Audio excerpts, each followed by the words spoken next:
ત્યારે શરૂઆત કરી લઈએ રૂપિયાથી તો રૂપિયામાં આજે સારી મજબૂતી જોવા મળી છે। શુક્રવારના 87.54ના બંધની સામે આજે રૂપિયો 31 પૈસા જેટલો મજબૂત થઈને 87.31ની આસપાસ ખુલ્યો છે અને ત્યારબાદ આપણે જોઈએ તો 87.43ની આસપાસમાં કારોબાર થતો જોવા મળી રહ્યો છે। ખાસ તો ડોલર ઇન્ડેક્સમાં આવેલા ઘટાડાને પગલે આજે રૂપિયામાં મજબૂતી આવતી જોવા મળી છે। મુખ્ય કારણ ડોલર ઇન્ડેક્સ આપણને જોવા મળ્યો છે। યુએસના જોબ ડેટા આવ્યા બાદ ફેડ દ્વારા વ્યાજદર કાપની આશા ઘટી હતી, જેને કારણે ડોલરમાં ઘટાડો આવ્યો અને જેની અસર આજે રૂપિયા ઉપર આવતી જોવા મળી છે અને સાથે જ ક્રૂડના ભાવના ઘટાડાની અસર પણ રૂપિયાની ઉપર જોવા મળી છે। વધુ ચર્ચા કરીશું। ટ્રેડબુલ સિક્યોરિટીઝના ભાવિક પટેલ આપણી સાથે જોડાઈ ગયા છે। ભાવિકજી, સ્વાગત છે આપનું। Good morning. અને રૂપિયામાં એક સારી મજબૂતીની સાથે આજે આપણે શરૂઆત થતા જોઈ છે। આપ કયા રીઝન જોઈ રહ્યા છો રૂપિયાની મજબૂતીના, અને આગળ આપણે ડોલર ઇન્ડેક્સની ચાલ પણ કેવી રીતની લાગી રહી છે? અમુક આર્થિક આંકડાઓમાં જે યુએસએ છે રિવાઇઝ કર્યા છે અને ઘણો મોટો ફરક અહીંયા આગળથી દેખાયો છે, આની કેવી ઇમ્પેક્ટ રહેશે?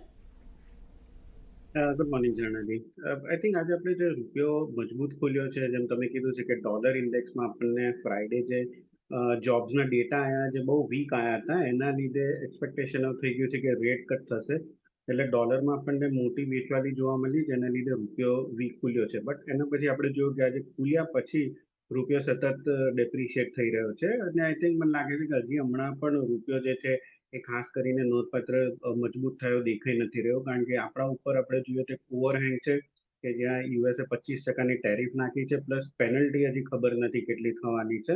અને જો આપણે રશિયાથી જો ઓઇલ નહીં લઈએ તો અલ્ટિમેટલી આપણે જે ઓઇલ લેવાનું છે બીજા માર્કેટમાંથી એ મોંઘું પડવાનું છે ને એના લીધે આપણે અહીંયા મોંઘવારી છે વધી શકે છે। એટલે આ લગતાના કોઈ ફેક્ટર્સ છે નહીં રૂપિયા માટે મજબૂતી જોવા માટે। આઈ થિંક આજે ડોલર ઇન્ડેક્સ વીક થયો તો એનું જ દેખાઈ રહ્યો છે અને એના પછી પણ દેખાઈ રહ્યું છે કે માર્કેટનું સેન્ટિમેન્ટ કેવું છે, કારણ કે એ લો ખુલ્યા પછી અત્યારના નિયરલી કવર થઈ ગયો છે અને હવે લાગી રહ્યો છે કે અહીંયાથી ઓર વીક થઈ શકે છે।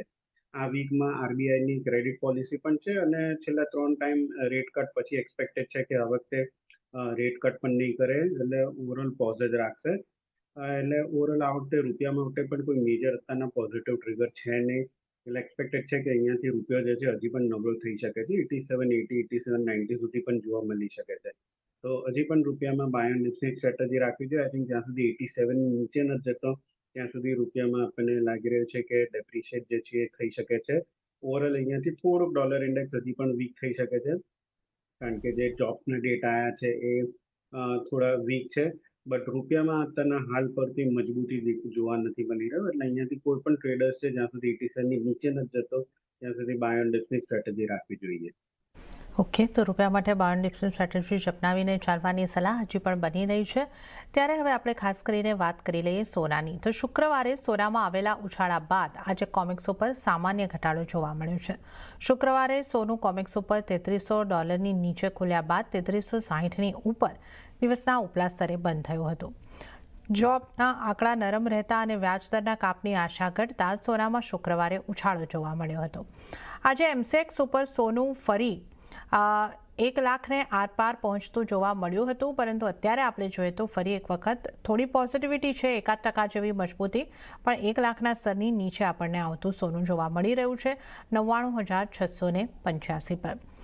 ભાવિકજી, સોનામાં થોડા ઉતાર ચઢાવ આપણને દેખાઈ રહ્યા છે, એ પણ ડોલર ઇન્ડેક્સને કારણે છે, કઈ રીતે તમે જોઈ રહ્યા છો અને સોના ઉપર આપની આગળ સલાહ કઈ રીતની રહેશે? આઈ થિંક સોનુમાં વોલેટિલિટી થોડી વધી ગઈ છે, કારણ કે શુક્રવાર આપણે જોયું કે ઇનફેક્ટ શુક્રવાર પહેલા પણ આપણે વેનસડે જ્યારે જોઈએ કે જ્યારે ફેડની બેઠક થઈ હતી ત્યારે ફેડે ક્લિયરલી કીધું છે કે એ લોકો હાલ અત્યારના સપ્ટેમ્બરનું રેટ કટનું બહુ વિચારી નથી રહ્યા અને ડેટા ડિપેન્ડન્ટ હતા, એટલે ત્યારે માર્કેટમાં એવું એન્ટિસિપેશન હતું કે સપ્ટેમ્બરમાં મે બી રેટ કટ ના થઈ શકે, એટલે આપણે જે પ્રોબેબિલિટી જોઈએ ખાલી 37% જ હતી રેટ કટની। અને પછી જ્યારે શુક્રવારે જોબના ડેટા એ ધાર્યા કરતાં ઘણા જ ઓછા આવ્યા અને એના પછી પણ જે આગલા 2 મહિનાના એ લોકોએ ડેટા રિવાઇઝ કર્યા એ પણ પહેલા કરતાં ઓછા આવ્યા, એટલે હવે માર્કેટમાં 92% એક્સપેક્ટેશન છે કે સપ્ટેમ્બરમાં રેટ કટ થઈ શકે છે અને ફેડ બિહાઇન્ડ ધ કર્વ થઈ શકે છે, કારણ કે ફેડ છેલ્લા 2 મહિનામાં જે જોબના ડેટા જોયા એ ધાર્યા કરતાં વધારે હતા, એટલે ફેડને લાગતું હતું કે યુએસની ઇકોનોમીમાં લેબર જે છે એ ઘણું જ સ્ટ્રોંગ છે અને ટેરિફના લીધે આગળ જતાં કદાચ મોંઘવારી થઈ શકે છે, એટલે એ લોકો રેટ કટ માટે નહોતા વિચારી રહ્યા. બટ હવે ક્લિયરલી જે રીતે જોબના ડેટા આવ્યા છે એ રીતે દેખાઈ રહ્યું છે કે યુએસની ઇકોનોમી છે એ ઘણી જ વીક થઈ રહી છે, અને જો ગ્રોથને રાખવું હોય તો રેટ કટની આઈ થિંક જરૂરિયાત થઈ શકે છે. એટલે મે બી સપ્ટેમ્બરમાં થોડુંક પેનિક પણ આવી શકે છે ફેડમાં, અને રેટ કટ થઈ શકે છે, જેના લીધે આપણે જોઈ રહ્યા હતા કે સોનું જે છે એકદમ ક્લિયરલી જમ્પ કર્યું હતું અને 3300ની નીચે હતો એ 3360 સુધી જોવા મળી રહ્યું હતું, અને રૂપિયો પણ જે છે એ પણ આપણે મજબૂત જોવા મળી રહ્યો હતો. આગળ જતાં મને લાગે છે કે અહીંયાથી અપસાઇડ હજી પણ સોનામાં લિમિટેડ રહેશે, કારણ કે ડેટાનું જે ન્યૂઝ આવવાના તેમાં ઓલરેડી માર્કેટ ફેક્ટર કરી રહ્યા છે. હવે આગળ જતાં કોઈ પણ યુએસના ડેટા વીક આવે છે તો મે બી આગળ જતાં સોનું વધારે ઉપર જઈ શકે છે. બટ અહીંયાથી લાગી રહ્યું છે કે શુક્રવારના આટલો જે મોટી મુવમેન્ટ આવે એના પછી આજના દિવસમાં થોડુંક સાઇડવેઝ રહી શકે છે, મે બી પ્રોફિટ જે છે થોડુંક બુક થઈ શકે છે. બટ ઓવરઓલ અહીંયાથી શોર્ટ કરવાની હજી પણ રિકમેન્ડેશન નથી, બાય એન્ડ ડિપ્સની સ્ટ્રેટેજી રાખવી છે. તો જે અહીંયા ગોલ્ડ ઓક્ટોબર કોન્ટ્રાક્ટ અરાઉન્ડ 1,40,000 રૂપિયાની આસપાસ આવે છે, તો ત્યાંથી બાય કરી શકાય છે 1,04,000ના ટાર્ગેટથી, અને 99,800નો સ્ટોપ લોસ રાખી શકાય છે. ઓકે, તો ઓક્ટોબર કોન્ટ્રાક્ટમાં અહીંયા આગળથી બાય કરીને ચાલવાની સોનાની અંદર સલાહ બની રહી છે. 1,04,000નો અહીંયા આગળથી આપણે લેવલ્સને જે છે ધ્યાને રાખવાના રહેશે. ઘટાડે ખરીદી કરીને ચાલવાની સલાહ સોનાની અંદર બની રહી છે. ત્યારે ચાંદીમાં શું કરવું જોઈએ એની પણ આપણે વાત કરી લઈએ. ચાંદીના કારોબાર પર નજર કરીએ તો ચાંદીમાં આજે ઉછાળો છે. શુક્રવારે આવેલી તેજી બાદ આજે અહીં તેજી જ જોવા મળી રહી છે. એમસીએક્સની ઉપર આપણે જો કિંમતોની વાત કરીએ તો 1,11,167ની આસપાસ જોઈ શકીએ છીએ, અને ઇન્ટરનેશનલ માર્કેટમાં કોમેક્સ ઉપર $37ની ઉપર કામકાજ. ભાવિકજી, ચાંદીને કઈ રીતે જોઈ રહ્યા છો? ચાંદીમાં મજબૂતી યથાવત લાગી રહી છે, કઈ રીતની આપની સલાહ બનશે ચાંદી માટે? આઈ થિંક ચાંદી હજી પણ સોનાની કમ્પેરેટિવલી તો સ્ટ્રોંગ જ હતું. રનઅપ પણ આપણે જોઈ રહ્યો હતો કે સ્ટ્રોંગ હતું, અને પછી જ્યારે કરેક્શન પણ આવતું હતું ત્યારે ચાંદીમાં એટલું કરેક્શન નહોતું આવ્યું જેટલું સોનામાં. દેટ મીન્સ કે અંડરલાઇન હજી પણ ટોન જે ચાંદીની હતી એ ઘણી બુલિશ હતી, અને હવે જે રીતે રેટ કટની એક્સપેક્ટેશન વધી રહી છે એ રીતે મને લાગે છે કે ચાંદીમાં પણ અલ્ટિમેટલી સોનાની પાછળ તેજી જ જોવા મળે. એમસીએક્સમાં આપણે સપ્ટેમ્બર કોન્ટ્રાક્ટ જોઈએ તો આઈ થિંક 1,07,000ની નીચે જો જાય તો મિનિંગફુલ કરેક્શન આવે એવું દેખાઈ રહ્યું છે. હાલ અત્યારના 1,10,000 ઉપર ચાલી રહ્યું છે, એટલે મને લાગે છે કે આમાં પણ તેજી જે છે યથાવત રહેશે. ઓવરઓલ ડોલર ઇન્ડેક્સમાં પણ આપણે જોઈએ કે સ્લાઇટ વીકનેસ જોવા મળી રહ્યું છે, જે અલ્ટિમેટલી ચાંદી માટે પોઝિટિવ છે. પણ સોનાની પાછળ આજે પણ લાગી રહ્યું છે કે ચાંદી ઓપનિંગ પોઝિટિવ થઈ છે, બટ આજના દિવસમાં મે બી થોડુંક કરેક્શન કે પ્રોફિટ બુકિંગ આવી શકે છે.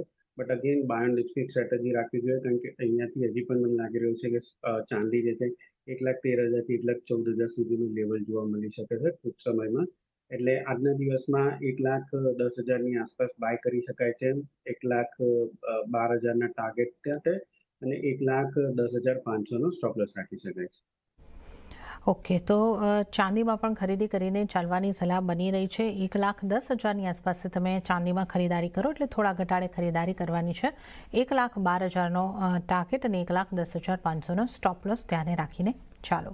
તો સોના ચાંદીમાં ખરીદી કરીને ચાલવાની સલાહ બની રહી છે. અને સાથે જ હાલ સમય થઈ રહ્યો છે બ્રેક લેવાનો. યા લઈશું નાનકડો બ્રેક, અને બ્રેક બાદ આપણે ભાવિક પટેલ સાથે અન્ય કોમ્યુનિટીઝની ચર્ચામાં આગળ વધીશું.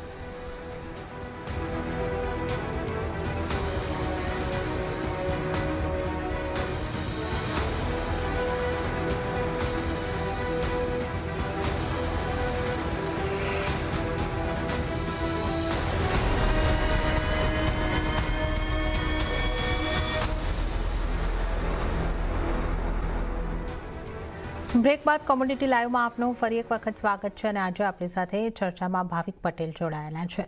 હવે આપણે ક્રૂડની વાત કરી લઈશું. તો બ્રેન્ટમાં આજે ફરી દબાણ છે. આજે ભાવ $70ની નીચે ફરી પહોંચતા દેખાયા છે.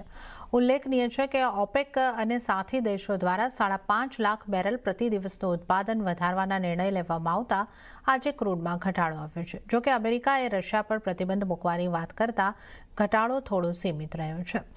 ભાવિકજી, હવે આ બંને તરફના સંકેતો અહીં આગળથી આવતા આપણને જોવા મળી રહ્યા છે. પ્રોડક્શન ઇન્ક્રીઝની વાત ઓપેક પ્લસ કરી રહ્યું છે, અને એક જે રશિયા ઉપર પ્રતિબંધોની વાત છે ટ્રમ્પ સાહેબની, આને આપણે કઈ રીતે જોવું જોઈએ, અને ક્રૂડમાં કઈ રીતની ચાલ આપણને આગળ જોવા મળી શકે? આઈ થિંક માર્કેટ થોડું કોશિયસ ડેફિનેટલી છે, કારણ કે આપણે શુક્રવારે જોયું કે જ્યારે ઓપેક પ્લસે એવું કીધું કે 5,47,000 બેરલ્સ પર ડે જે છે પ્રોડક્શન વધારવાનું છે સપ્ટેમ્બરમાં. તો ત્યારે આપણને 6,050 થી સીધો 5,850 નો એક ફોલ જોવા મળ્યો હતો. બટ એની સામે એ પણ છે કે આજે તમે કીધું ટ્રમ્પ સાહેબ જે છે એ રિસ્ટ્રિક્શન મૂકી રહ્યા છે બીજી બધી કન્ટ્રીઝ જે રશિયા પરથી ઓઇલ લઈ રહી છે, જેમ ખાસ કરીને ઇન્ડિયા છે. તો જો ઇન્ડિયા રશિયા પાસેથી ઓઇલ નહીં લે તો બીજા માર્કેટમાંથી એ લોકોને ઓઇલ લેવું પડશે, અને જેના લીધે જે ઓવર પ્રોડક્શન જે ઓપેક પ્લસ કરી રહ્યો છે એના લીધે માર્કેટમાં ઓવર સપ્લાય નહીં થાય.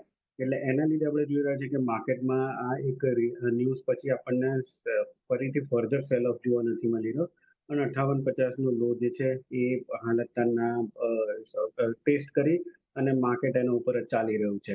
આગળ જતા મે બી જે રીતે ટેરિફ પણ વધી રહ્યું છે એ રીતે પણ થોડુંક માર્કેટમાં ચિંતા છે કે જેના લીધે ડિમાન્ડ જે છે એ થોડુંક ઓછું થઈ શકે છે. બટ ઓપેક પ્લસના ન્યૂઝ છે, અને હાલ અત્યારના આપણે એશિયન ડિમાન્ડ જોઈએ ખાસ કરીને ચાઇના અને ઇન્ડિયાની, તો ઘણી જ સ્ટ્રોંગ છે, અને એક્સપેક્ટેડ છે કે આ ડિમાન્ડ જે છે સ્ટ્રોંગ રહી શકે છે. એટલે મે બી આજે એક્સ્ટ્રા પ્રોડક્શન જે છે એ ઓવર સપ્લાય નહીં થઈ શકે, અને પ્લસ ઓપેક પ્લસની પણ આપણે જોઈ રહ્યા પ્રોડક્શન કોટાથી જોઈ રહ્યા છે તો પણ એ લોકો જેટલું પ્રોડક્શન કોટા છે એનાથી ઓછું જ પ્રોડ્યુસ કરી રહ્યા છે. એટલે હાલ પૂરતું શોર્ટ ટર્મમાં કોઈ ઓવર સપ્લાય દેખાઈ નથી રહ્યું. થોડીક અનિશ્ચિતતા છે ટેરિફના લીધે અને પેનલ્ટીના લીધે, જેનાથી આપણને માર્કેટમાં કોઈ ક્લિયર ડિરેક્શન જોવા નથી મળી રહ્યું. પણ શુક્રવારના આટલું માર્કેટ માર્યા પછી આજના દિવસમાં દેખાઈ રહ્યો છે કે સ્કોલ ઓફ સેલિંગ નથી જોવા મળી રહ્યું. એટલે આઈ થિંક એકવાર થોડોક એગ્રેસિવ ટ્રેડર્સ હોય તો કરંટ માર્કેટ પ્રાઇસથી બાય કરી શકે છે 50-50 સ્ટોપ લોસથી, અને ઉપરનો ટાર્ગેટ પણ નાનો જ રાખી શકાય 59.50 નો. તો એક શોર્ટ કવરિંગ મે બી આજના દિવસમાં આવી શકે છે જે ટ્રેડર્સે પ્લે આઉટ કરી શકે. ઓકે, તો આજના દિવસ માટે ખરીદી કરીને ચાલી શકો છો ક્રૂડની અંદર, અને 5,950 સુધીના ટાર્ગેટ માટે અહીં આગળથી ખરીદારી કરીને ચાલી શકો છો. તો આ આપણે અહીં આગળથી ક્રૂડની ખાસ વાત કરી. મેટલ્સ પર નજર કરી લઈએ. આજે બેઝ મેટલ્સમાં તેજી છે, અને ગયા સપ્તાહે કોપરમાં આવેલા મોટા ઘટાડા બાદ ફરી આજે ખરીદારી છે. જોકે આજે એલ્યુમિનિયમ, લેડ અને ઝિંકમાં પણ તેજી છે. ઉલ્લેખનીય છે કે શાંઘાઈમાં કોપરની ઇન્વેન્ટરી 7 મહિનાના નીચલા સ્તરે છે, જ્યારે એલએમઈ ઉપર ઇન્વેન્ટરી વધી રહી છે, જે ખાસ કરીને નરમાશના સંકેત આપે છે. એટલે અત્યારે આ બધા ફેક્ટર ઉપર આપણે ધ્યાન રાખવાનું રહેશે. ભાવિકજી, કઈ રીતે આપ કોપરને જોઈ રહ્યા છો? કે કોપરમાં આપણે ગયા સપ્તાહમાં ખાસો એક ફોલ આવતા જોયો હતો, અને હવે એક રિકવરી જેવી સ્થિતિ દેખાઈ રહી છે. કઈ રીતની કોપર ઉપર આપની સલાહ, અને અન્ય મેટલ્સમાં આપણે કઈ રીતનું ધ્યાન રાખવાનું રહેશે?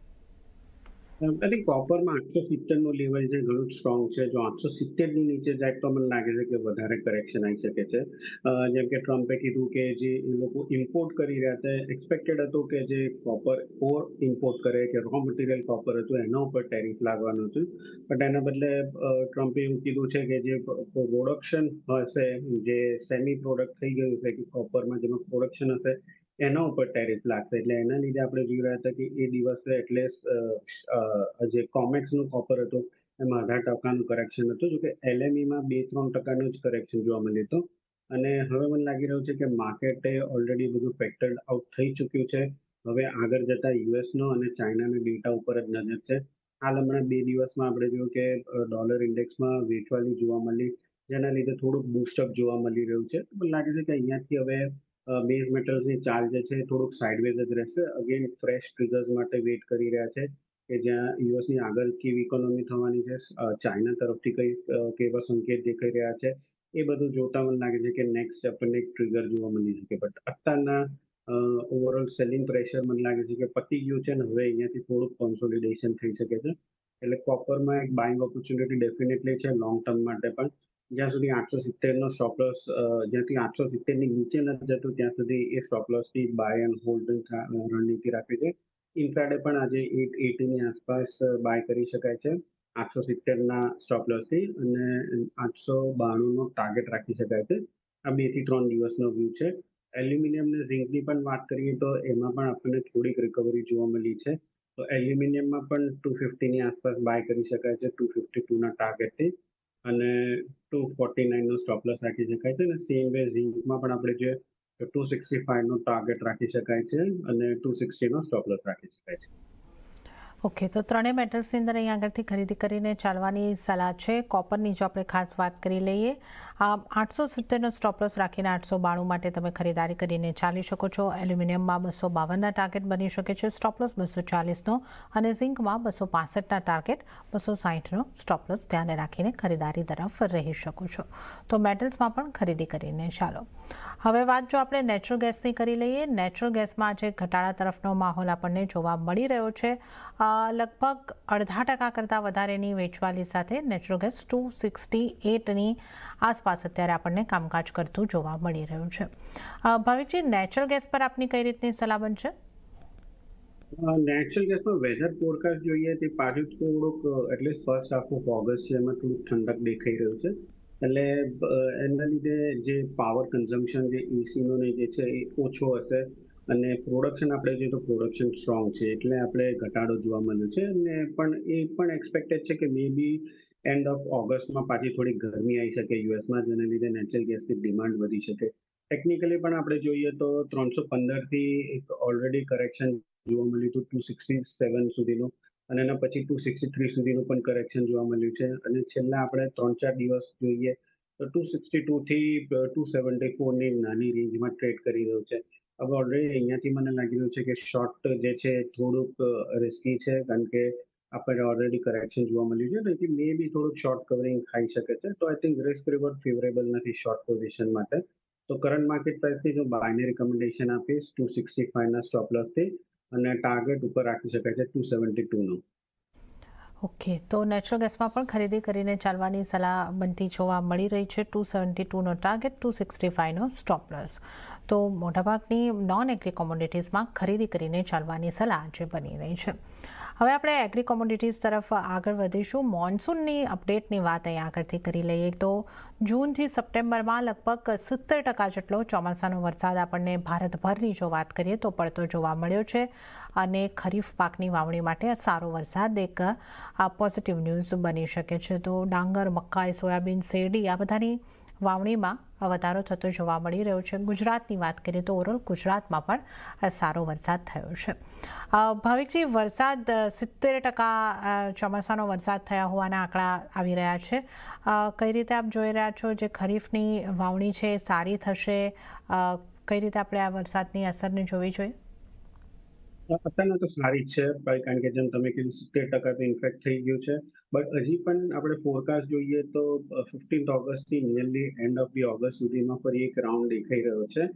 જેના લીધે મને લાગે છે કે આ વખતે ગયા વર્ષ કરતા જે વરસાદ છે વધારે સારો થવાનો છે, અને વાવણી છે એ પણ હજી પણ વધી શકે છે એની એન્ટિસિપેશન છે ઓવરઓલ. એટલે આ વખતેનું ઓવરઓલ મોન્સૂન જે છે એ સારું દેખાઈ રહ્યું છે. બસ હવે એ જ પ્રે કરવાનો કે જે મોન્સૂન જે છે એક્સટેન્ડ ના થાય. જો વધારે એક્સટેન્ડ થશે તો જે પાક જે વાવણી કરી છે એમાં થોડુંક નુકસાન થશે. એટલે હાલ અત્યારના તો જે રીતે વેધર ફોરકાસ્ટ એ રીતે લાગી રહ્યું છે કે મે બી ઓગસ્ટ એન્ડ ને સપ્ટેમ્બર ફર્સ્ટ વીક સુધીમાં પતી જવું જોઈએ. જો એક્સટેન્ડ થશે તો જ મને લાગે નુકસાન થશે. ઘણું પોઝિટિવ છે આ વખતે ખરીફ પાકની વાવણી માટે. ઓકે, તો સારી ખરીફ પાકની વાવણી, મોન્સૂનનો સપોર્ટ અહીં આગળથી આપણને મળતો દેખાયો છે. સારો વરસાદ અત્યાર સુધી તો આપણે જોઈ રહ્યા છે. હવે એનસીડીએક્સ પર ટ્રેડેડ કોમોડિટીઝની વાત કરી લઈએ, નજર કરી લઈએ તો ગુવાર પેકમાં આજે સારી ખરીદારી છે. મસાલા પેકની વાત કરીએ તો જીરા, હળદરમાં ખરીદારી, ધાણામાં પણ ખરીદારી, પરંતુ થોડું 0.13% સુધીની ખરીદારી અહીં આગળથી આપણે જોઈ શકીએ છીએ. કોકુડમાં થોડું દબાણ આજે આપણને બનતું જોવા મળ્યું છે. ભાવિકજી, એગ્રી કોમોડિટીઝમાંથી આજે ક્યાં ખાસ ફોકસ રાખવાનો રહેશે, અને કયા એગ્રી કોલ્સ આપના બનશે? આપણે સૌથી પહેલા સ્પાઇસની વાત કરીએ તો આઈ થિંક જીરામાં જોઈ રહ્યા છે કે જીરામાં થોડુંક અપસાઇડ જોવા મળી રહ્યું છે, અને clearly I think short covering જ છે. બહુ મોટી તેજી મને આમાં નથી દેખાઈ રહી. 20,000 ઉપર જાય એવું નથી દેખાઈ રહ્યું, પણ આજના દિવસમાં આઈ થિંક જીરામાં બાય કરી શકાય છે 19,200ની આસપાસ 20,000ના ટાર્ગેટથી, અને સ્ટોપ લોસ રાખી શકાય 18,500નો. અને સાથે સાથે ગમ જે છે એમાં મને લાગી રહ્યું છે કે હવે અહીંયાથી થોડુંક રેઝિસ્ટન્સ ફેસ કરી શકે છે, કારણ કે પહેલા પણ આપણે જોયું હતું કે 10,100, 10,200ની ઉપર સસ્ટેન નથી કરી રહ્યું. એટલે જો ઉપર તેજી આવે છે 10,000ની આસપાસ તો એકવાર શોર્ટ કરી શકાય છે 9,800ના ટાર્ગેટથી અને 10,200નો સ્ટોપ લોસ રાખી શકાય છે. ઓકે, તો જીરાની અંદર આપણે અહીં આગળથી ખાસ વાત કરી, ખરીદી કરીને ચાલવાની સલાહ બની રહી છે. ટાર્ગેટ 20,000ના અને 18,500નો સ્ટોપ લોસ રાખવાનો રહેશે. અને ગુવાર પેકમાંથી ગુવાર ગમ ઉપર આપણે અહીં આગળથી ખાસ વાત કરી છે. જ્યાં ખાસ કરીને અહીં આગળથી જે લેવલ્સ તમારે ધ્યાને રાખવાના છે 10,200નો એક તમે ખાસ ધ્યાન રાખીને ચાલી શકો છો. તો આ આપણે અહીં આગળથી ખાસ કરીને મસાલા પેકની વાત કરી છે. અને કોકુડને આપ કઈ રીતે જોઈ રહ્યા છો? કપાસિયા ખળમાં આપણે જે એક મજબૂતી આવતા જોઈ હતી એ હવે થમતી દેખાઈ રહી છે. પછી ફળમાં આપણે 3300નો જે લેવલ જે છે ખાસ કરીને ઓગસ્ટમાં જોઈએ તો એ એક હર્ડલ છે.